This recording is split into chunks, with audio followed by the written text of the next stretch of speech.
부처님이 탄생하신 거에 대해서 그다음에 부처님께서 몇 년 동안 설법하셨는지에 대해서는 사실 얘기가 좀 많이 다릅니다. 19세에 출가했다고 나와요. 여기서는 45년 설법설에서는 29세에 출가한 거로 나와요. 29세면 사실 나이가 많습니다. 이 스승들에게 여기서는 뭐라고 얘기하냐면 씩 하니까 배웠대. 다 마스터했대. 하이패스야. 뭐라고 도교 사람들이 구라를 쳤냐면 노자가 인도로 갔대. 인도로 가서 변신을 해서 부처님이 됐대. 틀린 거를 몇천 년 동안 계속 유지하고 있었다는 건 뭐냐면 필연성이라는 게 있었던 거예요.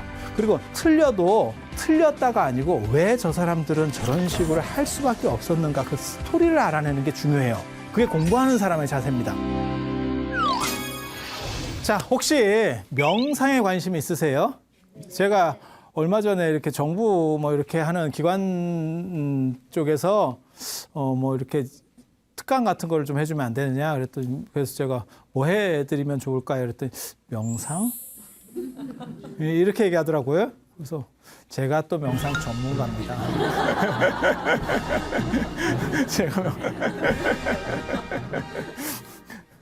진짜예요. 제가 명상 또 제가 명상에 대한 책 쓰려고 오래전부터 준비하고 있었는데 제가 고등학교 때 명상에 대해서 책을 써놓은 게 있어요. 물론 출판은 안 됐어요.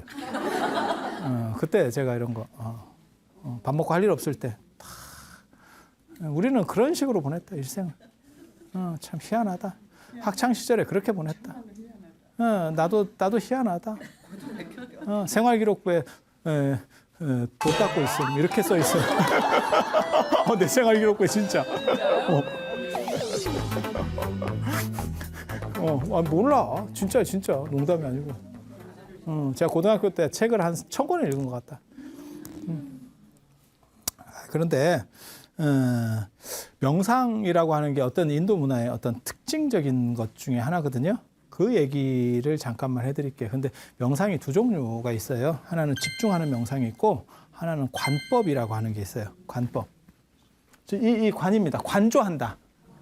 관조한다 이렇게. 그러니까 타자화시키는 거예요. 그러니까 연극으로 말하면 연극 배우들. 그러니까 즉자화시키는 게 있고 타자화시키는 게 즉자화는 몰입하는 거. 이렇게 딱 해가지고 내가 그 배역 자체에 완전히 몰입돼가지고 어떤 연기자들은 극이 끝나도 그 감정을 추스리지 못해서 한 5분 정도 이렇게 하는 배우도 있어요. 그게 맞는 배우일까요? 어때? 괜찮나? 그런데 진짜 잘하는 연기자는 큐사인이 들어오면 그렇게 몰입해서 하는 것처럼 하지만 속으로는 계속 자신을 바라보고 있는 내가 있는 거예요. 바라보고 있는 내가 있는 거예요. 그래야 이 사람이 연기 변신을 하고 그 다음에 한 단계씩 성장해 가요. 뭔 뜻인지 아시겠어요? 그래서 제가 그런 얘기 하는데 진짜 전문적으로 너무너무 연기를 잘하는 사람은 햄릿 같은 걸 연기할 때 죽느냐 사느냐 이것이 문제로다. 라고 막 엄청 몰입도를 있게 하지만 속으로는 무슨 생각을 하냐면 입금이 됐을까? 내가 이렇게 했을 때 얼마나 많은 사람들이 감동할까? 이렇게 질러야 되나? 이렇게 질러야 되나에 대해서 생각하고 있다니까.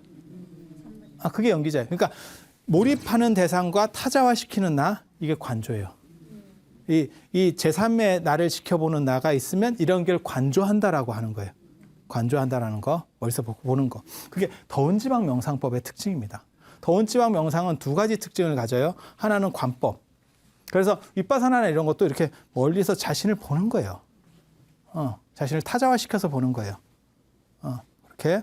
그 다음에 또 한 가지가 뭐냐면 덥기 때문에 몸에 열이 축적되면 안 돼요. 몸에 열이 축적되면 다운이 됩니다. 몸이 다 다운이 됩니다. 그런 거 있잖아요.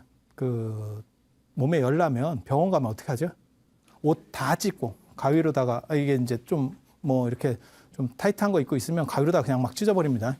쫙 옷 찢어도 되겠습니까? 예, 쫙 찢고 그다음에 얼음에다가 집어넣어. 진짜 열부터 낮춰야 사람을 살릴 수 있기 때문에 열이 차면 방법이 없어요. 그래서 제가 전에 그런 게 있었는데 실제로 군대에서 감기에 걸렸어요. 감기에 걸려갖고 막 열이 나는데 그래가지고 그 의무대에 갔더니 어떻게 했냐면 팬티만 입고 자래. 열을 떨어뜨려야 된다고. 하루 자니까 잠을 못 자겠어요. 너무 추워서. 도저히 잠을 잘 수가 없는 환경이에요. 이게 너무 추워. 열을 떨어뜨리는 게 아니고 너무 떨어뜨리는 것 같아. 이게 지금 상황이. 성냥팔이 소녀의 이런 게 막 떠올라. 이게 성냥팔이 소녀가 얼어 죽으면서 이렇게 형량을 키면서 이렇게 환상을 보는데 막 계속 잠은 안 오고 그게 막 떠올라. 너무 추워서. 그래서 내가 그 다음날 얘기했어. 나 안 나섰는데 나 나선 것 같다고. 감기가 문제가 아니고 추워서 살 수가 없어. 그래서 아니 온도라고 하는 게 아무튼 앞에 얘기로 돌아가면 그런 거예요. 그래서 체온을 낮추기 위해서 인간의 몸은 체온이 올라가면 다 다운됩니다. 기능이 다운되기 때문에 내쉬는 숨이 길어져요. 더운 쪽 있는 사람들의 특징이 내쉬는 숨이 길어져요. 그걸 장출식이라고 그래요. 출식은 내뱉는 숨. 그래서 깊이 내쉬게 되는, 길게 내쉬게 되는, 그래서 길게 내쉬는 거랑 관법은 같이 가는 거예요. 세트입니다. 저희 세트 메뉴입니다. 그래서 1+1으로 가는 거예요. 저희 더운 지방 명상의 특징입니다. 그래서 제가 뭐라고 그러냐면 지금 이제 남방불교 수행 이래가지고 뭐 윗바사나나 뭐 이런 것들이 유행하는데 제가 그거 잘 안 될 거라고 늘상 얘기하거든요. 물론 이게 이제 안티를 부르는 소리일 수도 있는데 그건 잘 안 돼라고 제가 얘기하는 이유가 뭐냐면 그건 더운 지역 수행이에요. 그래서 더운 지역의 체질에 맞는 사람은 그게 잘 돼요. 그런데 추운 쪽 체질에 적응돼 있는 사람은 되는 것 같지만 결국 어느 정도 이상 못 올라갑니다. 그래서 실제로 중국 불교사 나중에 이제 얘기할 때 그런 얘기가 또 나오겠지만 안세고가 소승 선관을 전례했다. 초기에 한나라 후한 말에 소승 안세고가 소승 선관을 전례했다는 게 그런 사념처 같은 거예요. 대념처경, 안반수의경 같은 거예요. 그러니까 수식관 같은 거 하고 관법이에요. 그런데 그게 중국에서 하나도 안 먹혀요. 이유가 뭐냐면 더운 지역 수행법은 추운 쪽에 잘 안 먹힙니다. 안 먹힙니다. 체질이 달라서 그래요. 기후 환경이 다르고 우리는 다 거기에 적응돼 있잖아요. 우리가 조상제대로 이 땅에 살면서 여기에 적응돼 있는 거잖아요. 그래서 그렇잖아요. 티벳 사람은 고산증이 안 걸리는데 우리 올라가면 꼬꾸라지는 게 그게 거기에 걔네는 적응이 돼 있고 우리는 적응이 안 돼 있다가 욱 하는 바람에 쿡 하는 거죠. 이해가 되시죠? 그래서 추운 지역에서 그런 게 잘 안 먹혀요.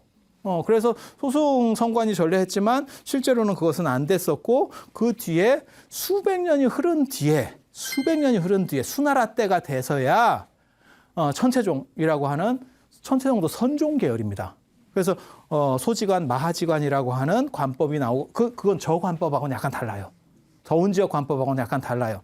그 나오고 그 다음에 당나라 중기쯤이 되면 이게 이제 육조 해능 스님에서 지금 조계종 같은 이런 선종, 남종선이라는 게 만들어지면서 확 수행 문화가 바뀌는 거예요. 그러니까 그 전에는 교학 중심이었고 수행 문화가 왜 안 되느냐? 수행이 전례를 했는데 문제는 체질이 안 맞으니까 이게 잘 안 되는 거예요.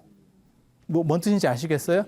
그 얘기는 봐봐. 추운 쪽에서는 내쉬는 숨을 길게 하는 게 아니고 내쉬는 숨을 길게 하면 이게 기폐하고 길게 하면 온도가 체온이 떨어지는 거예요. 열을 발산시키는 거예요. 그 얘기는 뭐냐면 추운 지역은 들이쉬는 숨 중심이라는 거예요. 단전호흡 같은 걸 생각해 보시면 알 수 있어요. 그게 들이쉬는 숨 중심이에요. 그리고 정신을 관조하는 게 아니고 집중하는 걸 중심으로 합니다.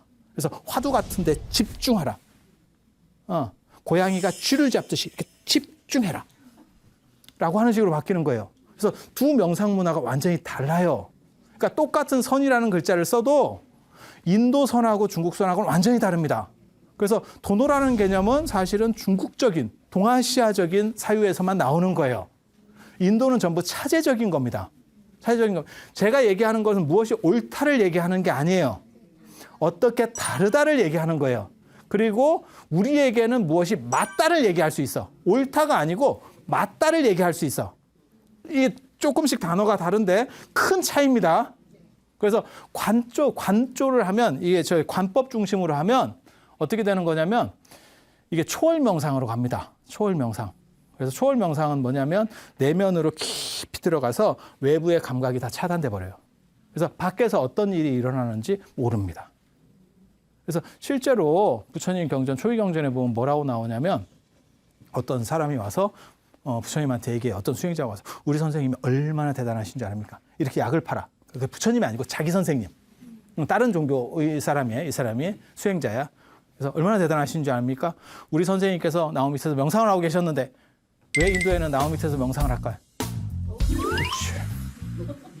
가르친 보람이 있어. 그렇게 가는 거예요. 이거 쉬운 거예요. 문화로 이해하면 굉장히 쉬워요. 추우면 나무 밑에 있겠어요? 햇빛 쬐고 있겠지?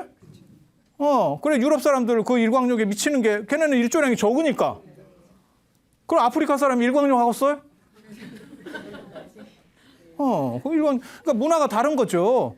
그런 식의 이러한, 서로 기후 환경이 다르고 문화가 다른 사람이 같은 사고를 한다고 생각하시면 천만의 말씀입니다. 사고 방식도 당연히 달라질 수밖에 없어요. 체형을 봐봐. 아프리카 사람들은 팔다리가 길게 돼 있어요. 그들이 약간 이렇게 좀 저개발 국가이기 때문에 영양 상태가 불균형해도 우리보다 체형이 훨씬 좋습니다. 그래서 운동선수나 이런 걸 보면 아프리카 사람들이 육상선수, 축구선수, 아프리카 사람들 제법 있죠. 그런데 흑인 계열이 아무튼 육상이나 이런 데서 신체 조건이 좋아요. 착착착. 이유가 뭘까요? 손발이 길어야 열 손실을 밖으로 열을 잘 빼낼 수 있기 때문에 피가 돌면서 이렇게 밖으로 열이 많이 배출돼요. 그래서 손발이 길게 나오는 거예요. 여러분들은 전체가 다 짧잖아. 왠지 아세요? 추운 지역에 살면 손발이 길면 연솔실이 많고 그러면 저체온으로 사람이 넘어갑니다. 그러니까 열이 많이 차도 문제고 열이 뺏겨도 문제인 거예요. 우리가 어느 정도는 우리가 내면에서 조절할 수 있어요. 내부에서 우리 신체 기능들이 조절할 수 있어요. 하지만 너무 이렇게 크게 되면 그러면 끝나는 거죠.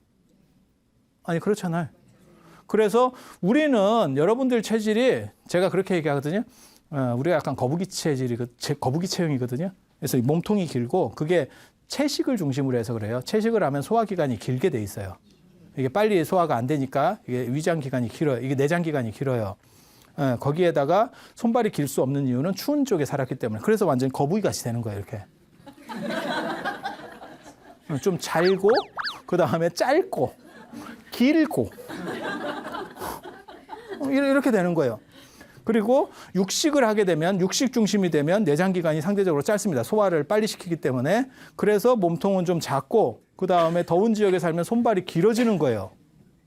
그런데 뭐가 문제냐면 팔등신 이런 식의 미인이다 안 그러면 그게 좋은 체형이다라고 하는 그 판단이 문제인 거예요. 그건 잘못이에요. 이거는 기후 환경에 따라서 각기 달리 적응한 거예요.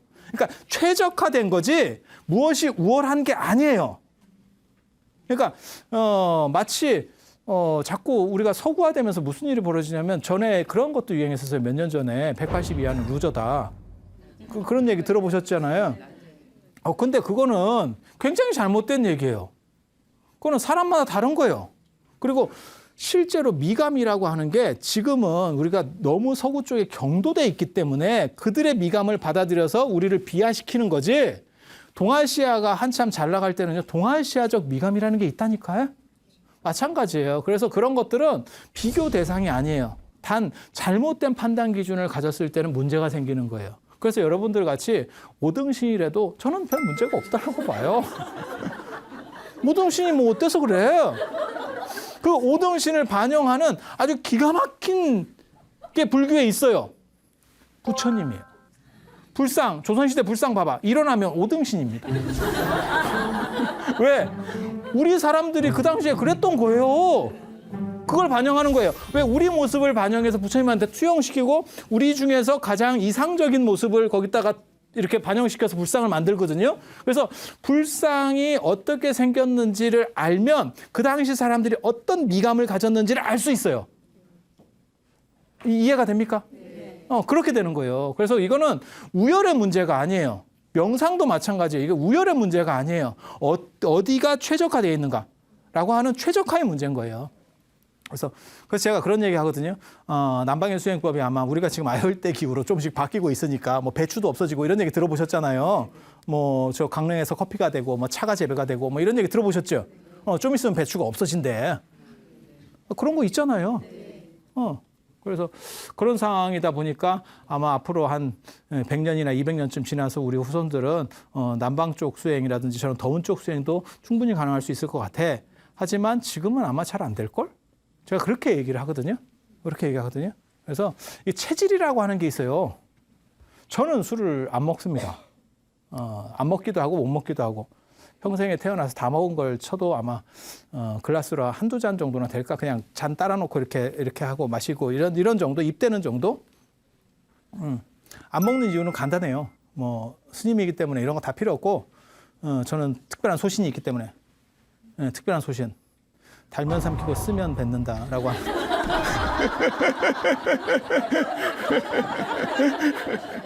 이유는 그거 하나예요. 이유는 그거 하나예요. 굉장한 소신 아니에요? 원래 종교인은 신념으로 사는 거예요. 수철한 신념이 있어요. 그렇게 해서 이게 명상 문화라고 하는 게 두 집단이 추운 기후 쪽 명상하고 더운 지옥 쪽 명상이 달라요. 달라요. 그리고 더운 지옥 기후 쪽 명상은 초월 명상이에요. 아까 얘기한 대로 돌아가서 봐봐. 그 사람이 뭐라고 부처님한테 얘기를 했냐면 우리 선생님은 명상을 하고 나무 밑에서 명상을 하고 계셨는데 수십 대의 대상들이 수레를 타고 지나간 거예요. 수레가 수십 대를 지나갔어도 몰랐습니다. 이렇게 얘기해. 왜냐면 너무 깊은 명상을 했기 때문에 막 시끄러운데도 아무 그게 없었던 거야. 그랬더니 부처님께서 뭐라고 말씀하셨냐면 그래? 이러면서 내 얘기를 한번 들어볼래? 내가 접대 명상할 때 있잖아. 그때 나는 몰랐는데 깨어나 보니까 벼락이 떨어져가지고 내 옆에 벼락이 떨어져서 이게 풀어놨던 소들 유목민이 풀어놓은 거예요. 근데 이제 이게 초지에다가 이렇게 풀어놨던 소들이 몇 마리 죽고 막 이랬더라고. 눈 떴더니 이렇게 얘기하니까 아유 선생님 이렇게 했다는 거예요. 그러니까 벼락 소리하고 수레 소리는 레벨이 다르잖아요. 예, 그렇지 않아요? 벼락 소리가 훨씬 크겠지. 그래서 그런 걸 생각하시면 돼요. 이게 지금 초월 명상이에요. 그러니까 나로부터 내 내면으로 깊이 들어가서 감각을 차단하는 거.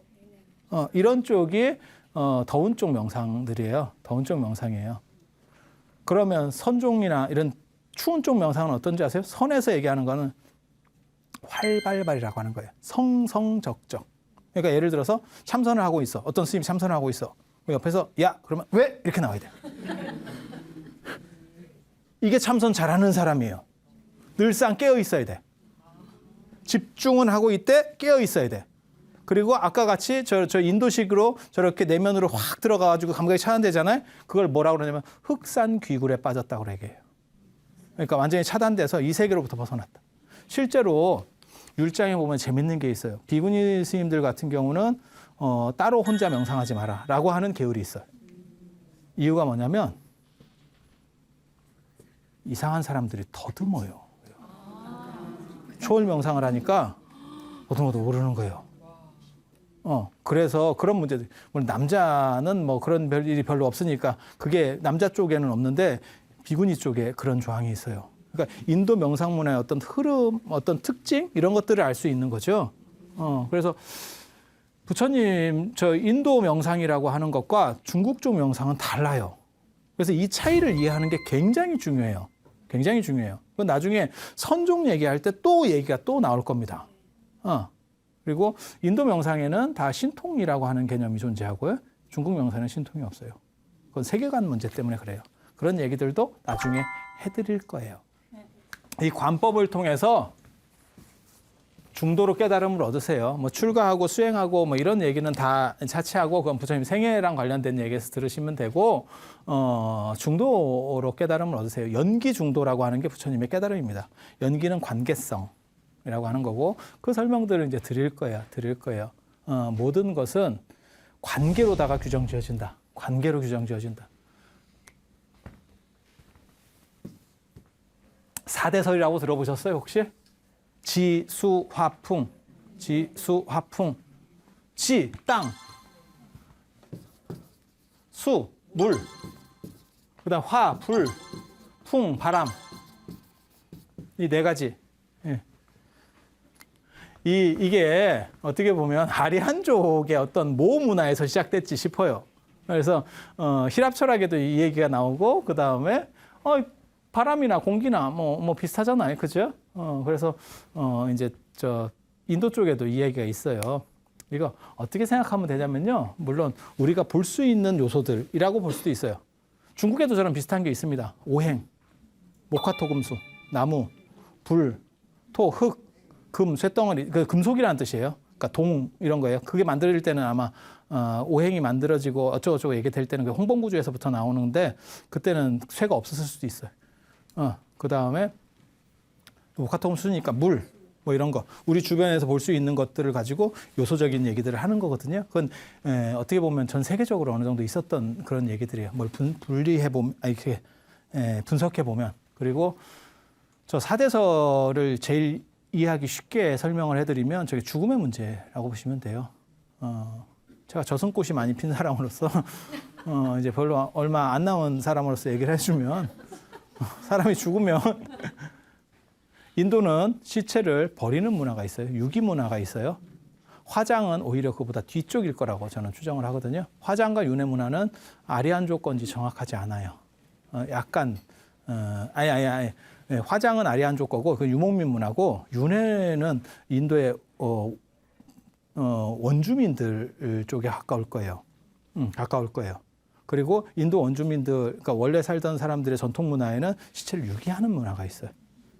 그러니까 장례법이 무엇이 옳다는 없어요. 화장도 할 수도 있고 매장도 할 수 있고 수장도 할 수 있고 풍장도 할 수 있고 조장도 할 수 있어요.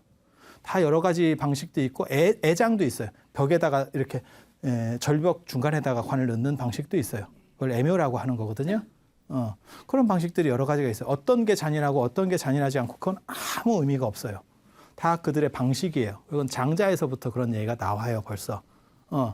어떤 사람은 들에다가 그걸 버리고 그러니까 전쟁이시니까 그걸 채 못 묻어준 거예요. 그래서 그걸 묻어줘야 되는 거 아니냐? 그런 얘기들이 나올 때 장자가 뭐라고 얘기하는 거냐면 그 틀에 있으면서 승냥이나 까마귀가 이렇게 파먹는 거나 땅속으로 들어가가지고 개미나 땅강아지가 파먹는 거나 그게 그거 아니냐? 꼭 옳고 그름 어떤 것은 윤리적이고 어떤 것은 아니야 라고는 것과는 관계가 없어요.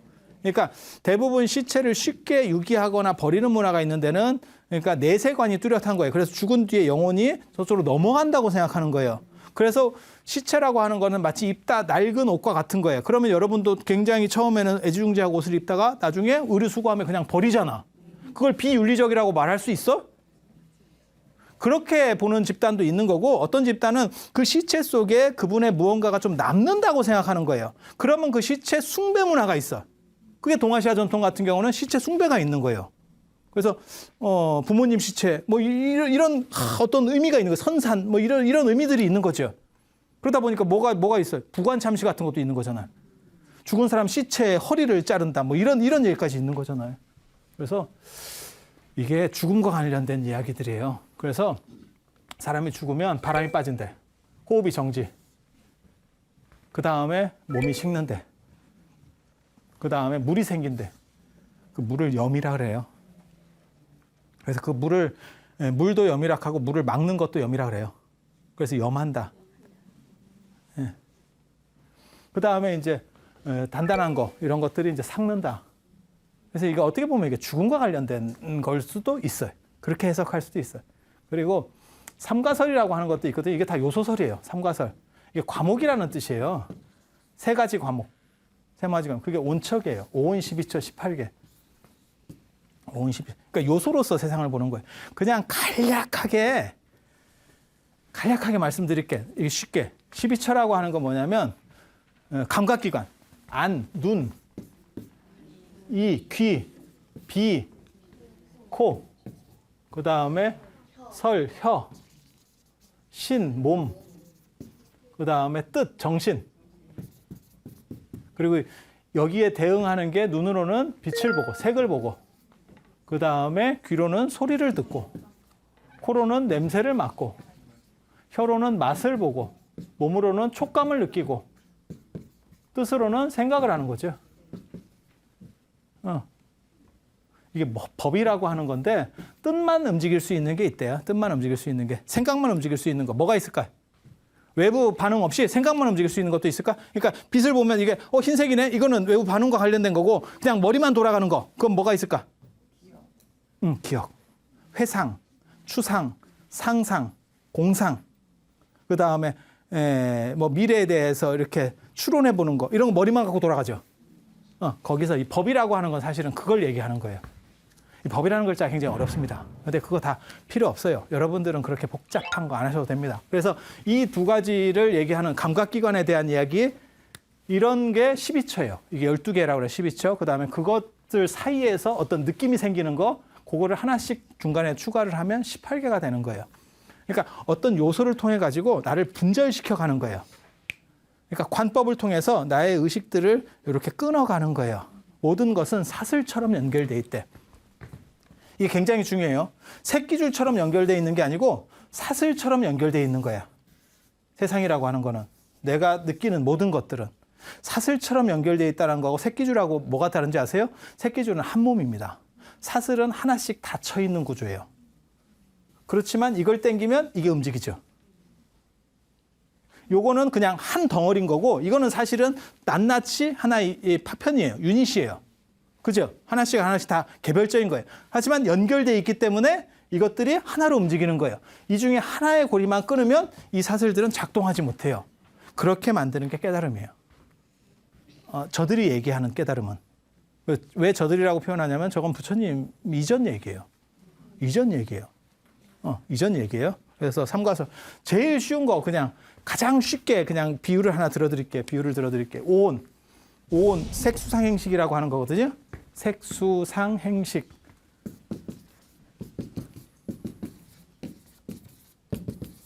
굉장히 재밌다고요. 이런 얘기들이 약간 철학적인 얘기인데 굉장히 재밌어요. 색이라는 게 뭐냐면 물질, 눈에 보이는 거 이런 거예요. 자, 이거 봐봐. 흰색이지? 흰색 아니에요? 이거 흰색이에요. 흰색이 아니면 굉장히 어려운 거예요. 흰색은 모든 빛을 반사할 때 흰색으로 나오는 거잖아요. 그죠? 모든 빛을 흡수하면 검은색인 거고, 파란색으로 나오면 파란색만 반사하는 거고. 그렇죠? 자, 봐봐. 색, 여기 존재가 존재하는 거야. 존재. 수라고 하는 거는 봐봐.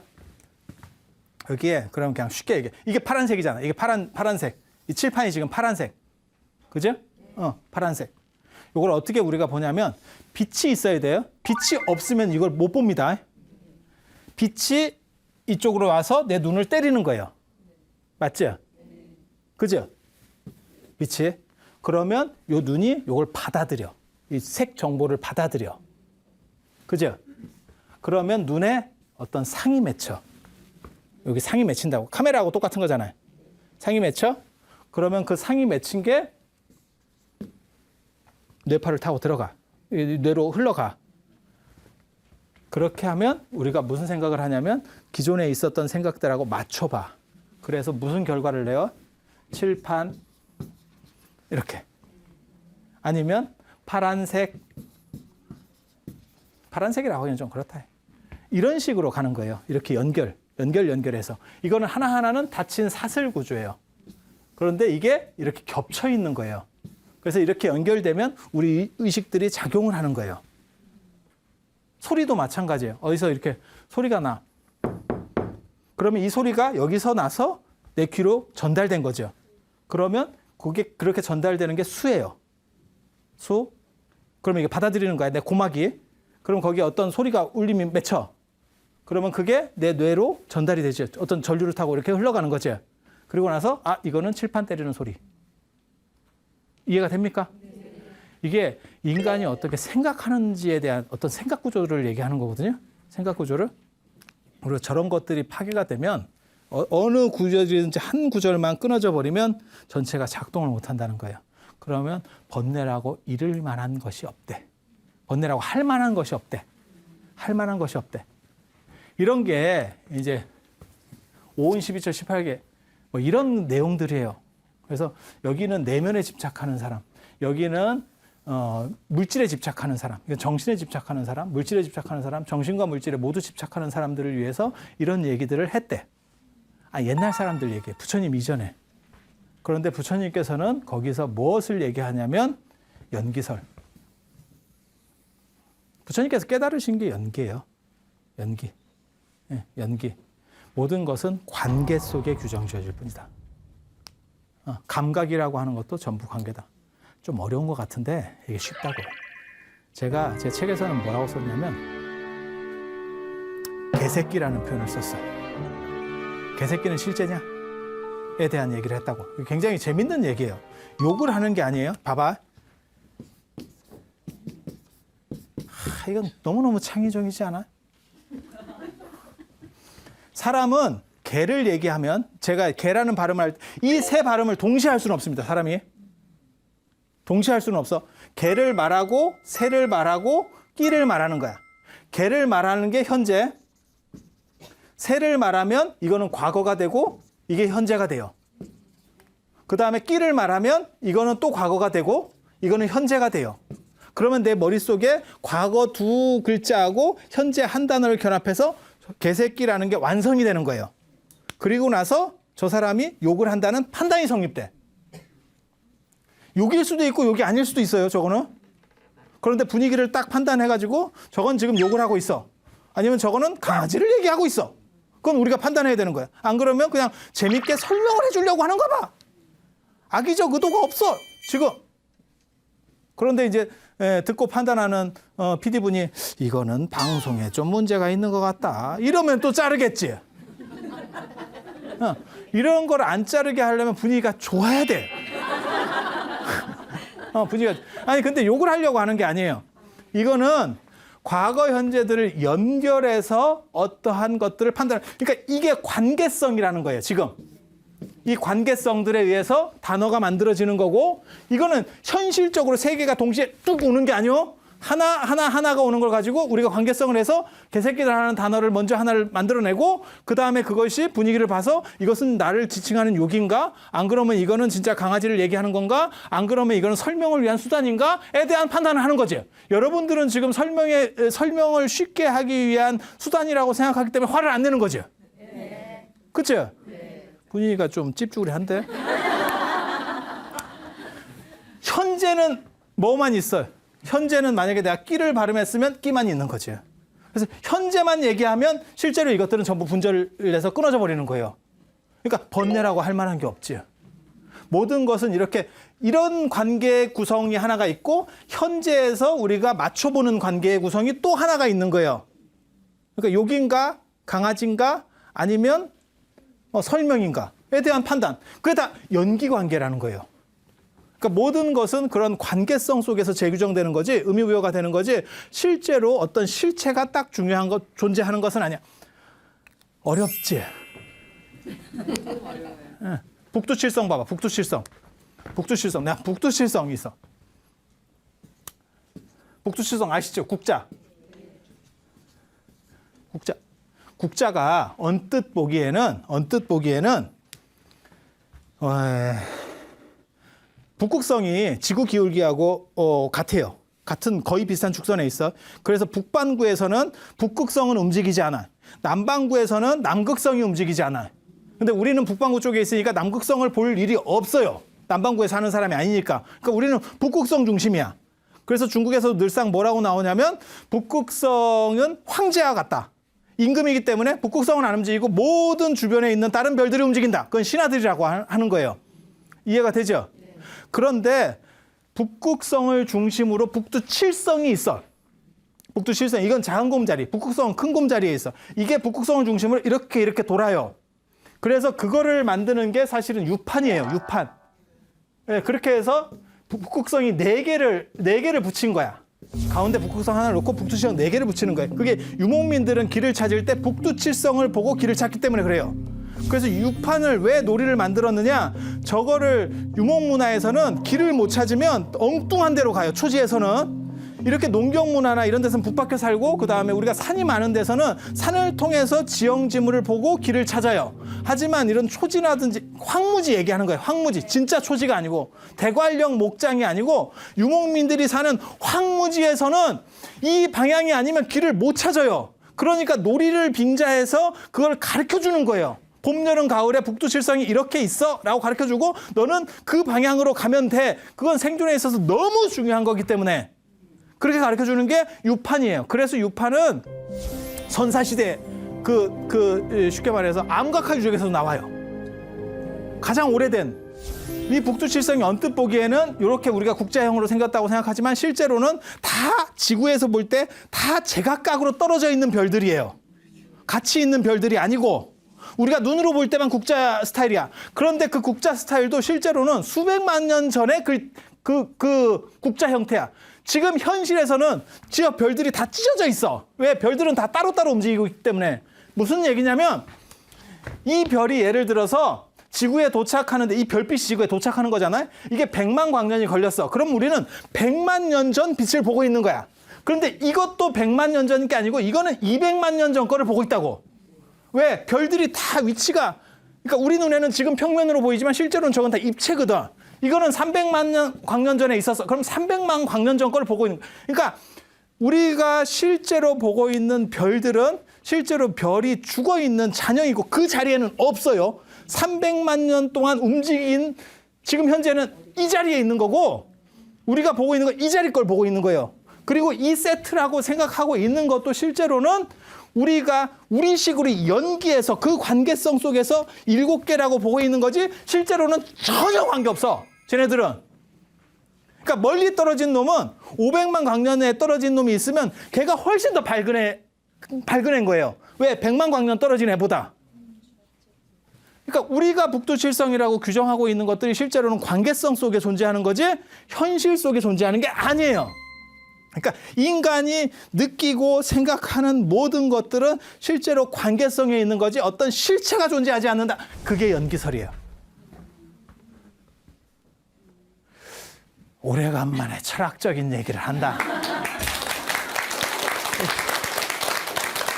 그리고 여기서 공 얘기를 하면 그렇기 때문에 그것은 단 한 번도 실제로는 이 모양이었던 적이 없었던 거야. 그렇게 고정된 실체가 없는 것을 공이라 그래요. 그리고 모든 것은 관계적 의미를 투사하고 있다라고 하는 걸 연기설이라고 그래요. 그래서 본질적으로 보면 공이고 현상적으로 보면 연기예요. 그리고 그것을 내가 체득을 하면 그게 중도예요. 중도라는 건 적절성이라고 하는 거예요. 적절성. 자, 지금 여기 스튜디오가 어떤 분은 에어컨이 좀 센 분도 있고 어떤 분은 약한 분도 있고 어떤 분은 지금 화병인 분도 있고 어떤 분은 갱년기인 분도 있고 다 달라요. 다 달라. 모든 사람에게 맞출 수는 없어. 에어컨이 각각의 에어컨이 아닌 이상은 전부 맞출 수는 없어. 맞죠? 맞죠? 그런데 거기서 나에게 딱 맞는 사람도 있을 거야. 지금 이 온도가 나에게 딱 그게 적절성이에요. 그러면 그렇게 딱 맞는 사람은 지금 중도적으로 맞춰 있기 때문에 어떤 일이 벌어져요? 아무 문제가 없어요. 기온이라는 게 내 머릿속에 존재하지 않아. 그런데 만약에 내가 춥거나 덥거나 지금 하면 나는 자꾸 그걸 신경 쓰고 있는 거야. 그건 중도가 아닌 거예요. 그래서 제가 중도를 비유할 때 그런 얘기를 많이 해요. 중도라고 하는 것은 건강한다라고 하는 개념하고 같다. 건강이라고 하는 것은 내 몸이 존재하는지에 대해서 잊어버리고 있으면 건강한 거예요. 다리가 아파. 뭐가 어때? 라고 하면 건강하지 않은 거예요. 여러분이 진짜 편하면 지금 존재하는지 자체에 대해서 내 몸이 존재한다는 걸 잊어버려요. 만약에 지금 다리도 아프고 뭐 속에서 지금 요실금도 있고 뭐 저쩌고 이러고 있으면 뭔가 문제가 있는 거예요. 지금 앉아있는 자리에서도 그건 중도가 이루어지지 않은 거예요. 그러니까 중도가 이루어지면 그 부분에 대해서는 집착이 없어져요. 집착이 없어지면 행복하고 자유로워지는 거예요. 부처님께서 깨달으신 게 사실은 그거예요. 그거. 뭔가 생각이 있으면 과감하게 해봐. 이 중도, 그러니까 봐봐. 지금 연기라고 하는 건 관계성, 그 다음에 공이라고 하는 거는, 그러니까 이건 현상을 얘기하는 거예요. 현상, 의미부여가 되는 것들은 실제로는 어떤 이런 마치 복두칠성이 우리 눈에 보이는 것처럼 이러한 관계성 속에서 이루어진다. 개새끼라고 하는 어떤 소리 발음들이 연결되는 것 속에서 관계성 속에서 이루어진다. 그리고 그것의 실체는, 그러니까 본질은 없는 거죠. 그리고 이거를 내가 자각해서 내가 자유를 얻으면, 걸리지 않으면 중도를 터득한 거고, 그렇지 않으면 중도가 이루어지지 않은 거예요. 그리고 이러한 구조를 한자로는 뭐라고 그러냐면 진공묘유라고 그래요. 모든 것은 실체가 없어. 진공이라는 건 실체가 없다는 뜻이에요. 없다라는 뜻이 아니에요. 없다라는 뜻이 아니에요. 그렇게 생각하시면 안 돼. 그래서 공은 허무다. 아니에요. 공은 제로하고 똑같은 거예요. 0. 그래서 제가 예전에 그 설명할 때 그런 얘기 했었잖아요. 0이라는 숫자를 인도 사람들이 발견하는데 이걸 또 다른 말로 지금 우리도 공이라고 해요. 동그라미 하나 더 붙이고 공. 공이라고 하는 것은 작용이 있어요. 실체는 없어. 그래서 공이라는 게 계속 붙는다 그래서 아무것도 아무 값이 올라가는 건 아니야. 하지만 어떤 숫자랑 붙으면 값이 엄청나게 올라가죠. 그래서 무하고 달라. 공하고 무는 완전히 다른 개념이에요. 무는 없는 거예요. 무는 없는 거예요. 하지만 공은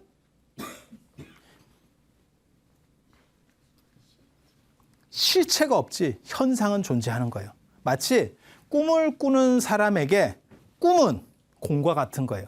실체는 없지만 내가 느끼는 건 있어요. 이해가 됩니까? 네. 꿈을 깬 사람한테 그거는 없는 거예요. 하지만 꿈을 꾸는 사람한테 그건 있는 겁니다. 있는 겁니다. 연기라는 것도 마찬가지예요. 깨달은 사람에게 연기는 없는 겁니다. 하지만 깨닫지 못한 사람에게 연기는 존재하는 겁니다. 현상은 존재하는 겁니다. 그래서 이 세상은 진짜 공인데 묘하게 실존한다라고 얘기하는 거예요. 마치 꿈처럼. 그리고 이것을 자각하고 이 원리를 아는 중도적인 사람은 이것으로부터 벗어난다. 이 밖으로 벗어나는 게 아니에요. 안에 있으면서 벗어나 있다. 자유롭다. 라고 얘기하는 거고, 저것을 모르는 사람은 언제나 휩쓸린다. 이렇게 되는 거예요. 이거는 진짜 철학적으로 얘기하면 코페르니쿠스적 전해처럼 발상의 전환인 거예요. 어떻게 저런 생각을 했을지 몰라. 대단한 거예요. 이거 진짜 대단한 거예요. 여러분도 오늘 잘 오신 거예요. 이런 얘기 어디서 못 들어요. 누가 할 수 있어? 내가 할 수 있어. 이런 거 너무 비호감이지. 평생을 이렇게 살아왔어. 평생을 이렇게 살아왔어. 그래서 오늘 부처님 깨달음까지 해서 오늘 마치고 또 다음 시간에는 이제 불교의 윤회론이라든지 안 그러면 사상적인 얘기들 조금 더 해드릴 거예요. 그리고 나중에 부처님 돌아가시는 얘기 이런 얘기들을 해드리도록 하겠습니다. 그럼 오늘 이상 마치고 여러분 모두 행복하시고 그 다음에 언제나 자유롭기를 바람하지 않으면서 모두 마치도록 하겠습니다.